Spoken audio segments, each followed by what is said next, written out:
I was among the first citizens to petition the Supreme Court of India against the discriminatory nature of this fund, but the bench in its wisdom, while not dismissing my petition on merits, asked me to bring it up in Parliament. So here I am, moving from the corridors of judicial review to the Janta Ki Adalat. The government issued a circular on March 28, 2020, notifying that all contributions to the PM CARES Fund qualified as eligible CSR contributions under Item 8, Schedule 7 of the Companies Act. But it also disqualified contributions made to the state relief funds from being treated as valid CSR activities. But this was earlier expressly permissible under Schedule 7 of the Act of 2013. So unfair treatment of identical contributions to the PM CARES and to the state relief funds is against public interest, is against public policy. It completely disincentivizes corporate contributions which the state governments would otherwise have got. It creates an unfair, unjust and discriminatory distinction against the state and chief minister's relief funds in favor of the PM CARES funds. The Honourable Minister, while introducing the bill yesterday, read out a long list of school children and pensioners who had apparently readily and happily given away their meagre savings to the PM CARES Fund. But the Honourable Minister was strangely silent on the 38 PSUs that donated more than 2,100 crores to the fund. Almost 70% of the fund's corpus comes from 38 PSU donations. These are public sector undertakings, share capital subscribed to by the Government of India out of public money. Without an audit, the conflict of interest is writ large for anyone to see. I hope you remember that the Prime Minister's office, in response to an application seeking disclosure of the incorporating documents of this trust, had said this is not a public authority, hence it's not open to RTI. But the very legislative intent behind Section 135 of the Companies Act was to encourage companies to use CSR funds for local welfare activities for local communities in areas of operation. But the PM CARES Fund diverts those very funds away from local communities into this dark hole where not even a speck of light can enter. Coal India has committed 221 crores to a fund while it cannot contribute to the state relief funds of Bengal and Jharkhand, where it is 90% of its operations. ONGC has mentioned that it has offered funds from its CSR budget for the year, even though the allocation is not yet determined. Power Finance Corporation contributed 200 crores to the PM CARES Fund, even though its entire CSR allocation is only 150 crores. It's almost like the courtiers of the emperor competing with each other to give gifts to the emperor with public funds.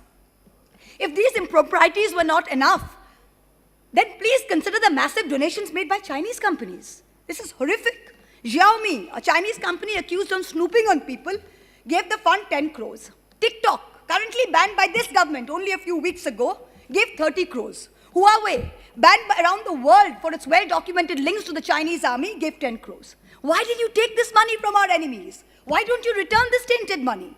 I'm sure no dying Indian would want to be on a ventilator paid for by enemy money at this time. Would they? Right. I ask you, you say you have put 2,000 crores towards the purchase of 50,000 ventilators. Please lay on the table of this house how many ventilators have been physically delivered, to which hospitals, to which states. Also tell us the manner of procurement.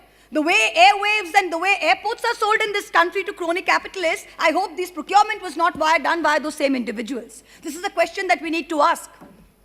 And the dangers of these unverified foreign donations are amplified by the fact that the PM CARES Fund is exempt from FCRA regulations, even though it doesn't meet the precondition of a body whose funds are audited by the CAG.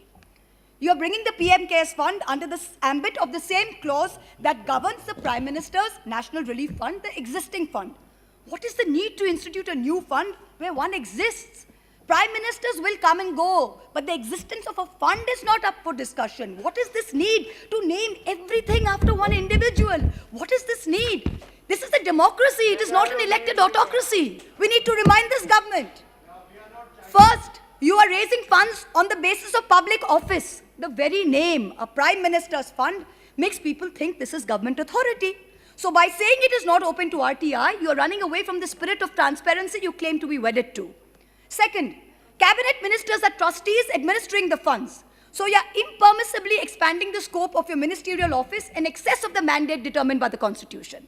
The third, you are commandeering resources. Donations are done by default. A circular issued on April 17 by the Department of Revenue under the Ministry of Finance told every officer and staff of the Government of India to contribute 1 day's salary till March 21 this would be deducted. If they wish to not donate, they should put this in writing. Tell me, in this atmosphere of fear and vengeance currently prevalent in this country, which bureaucrat, which public officer will say they do not wish to donate?